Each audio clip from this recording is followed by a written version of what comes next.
အားလုံးပဲမင်္ဂလာပါနော်ကျွန်တော်အခုကတော့အရင်ဆုံး150တန်နဲ့ကျွန်တော်မိတ်ဆက်ပေးမှာဖြစ်ပါတယ်ဝါဒါတော့150ပါနော်150တန်ပုံမှာဒါမှန်ပေါင်းနော်မှန်ပေါင်းနဲ့နော်နောက်မှတောက်ပါတယ်ချိတ်ထားပါတယ်နော်နောက်မှတောက်ပါတယ်ချိတ်ထားပါပါတယ်ဒါမှန်ပေါင်းမှာနော်ဒီမှာမှန်စစ်နော်ကောင်းမှန်ပေါင်းအားလုံး150ပါနော်ပြီးလို့ရှိရင်250တန်ပြပါဖြစ်ပါတယ်250တန်မှာဒါ250ပါနော်250ပါနောက်မှတောက်ပါနော်ချိတ်ထားပါပါတယ်ဒါ250နော်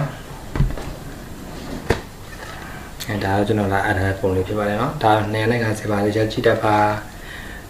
ဒီ250ကျွန်တော်တလမပို့တယ်နော်105နော်အရင်104ဆက်လေးအခု105ပါနည်းနည်းရှည်ရှည်လေးနော်ဈေးရတော့တူပါပဲနော်104ဆက်လေးလည်း250ပဲနော်105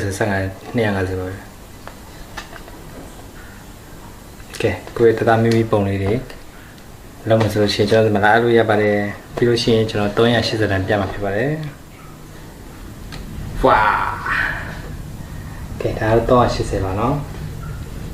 380ပါဒီအနေထားတယ်လို့ရှိရင်နော်နံပါတ်တောက်ပါတယ်ချိတ်ထားပါနော်ဒီအနေထားဒီလိုပါ